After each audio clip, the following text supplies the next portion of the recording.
All right, let's dive in. We've got a stack of listener-submitted articles here, all about breakbeat music. Oh, yeah, this is going to be fun. It is, and we're going to take you, the listener, through everything origins, the sound, cultural impact, and maybe even try to predict where this sound is going. I mean, it's already come so far. It really has. You know, what gets me is just how breakbeat came from this mix of all these different things. Like what?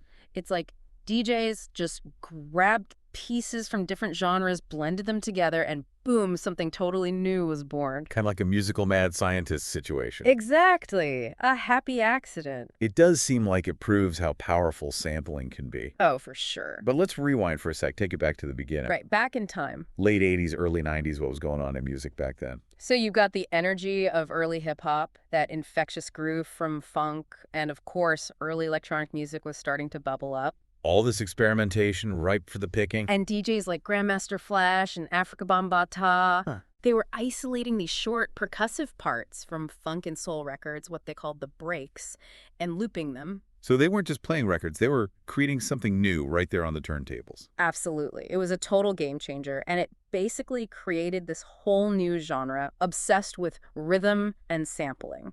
Which, by the way, for any listeners who aren't familiar, is when you take a piece of one recording and use it in a new one. Like a sonic collage. It really is.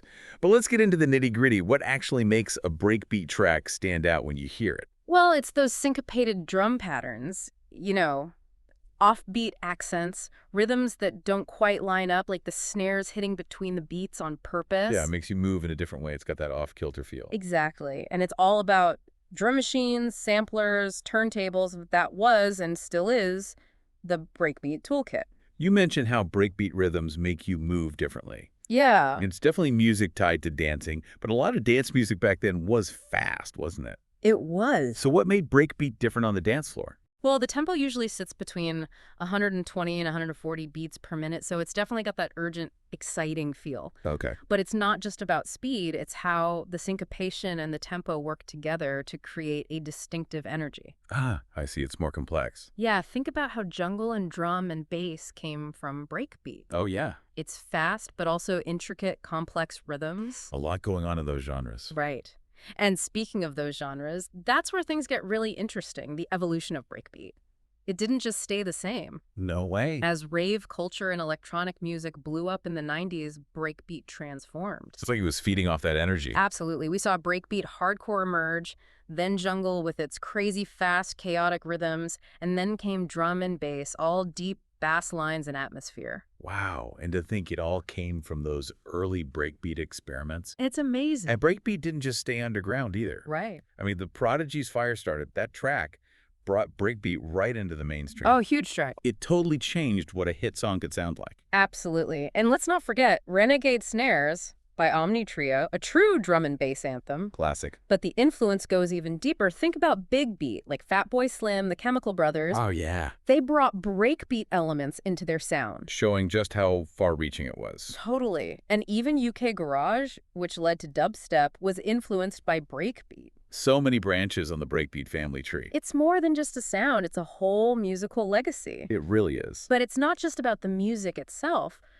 Breakbeat has this undeniable cultural impact too, don't you think? Oh, absolutely. It started on the dance floor. Yeah. And that connection to movement, collective experience, it's still there. It's about letting loose, feeling the energy together. Exactly. It's about that shared love for the music, and that's what keeps the underground scene so vibrant even today. You know, I was at a small warehouse party recently. They were spinning jungle. Oh, nice. And the energy was incredible. Everyone was just totally lost in the music and each other. It's like breakbeat creates this instant community. It really does. And it's amazing how even after all these years, it still does that, brings people together. You see it at festivals, clubs, online communities, Yeah. producers, fans connecting over this shared love for breakbeat. They're dedicated to keeping it alive, pushing it forward.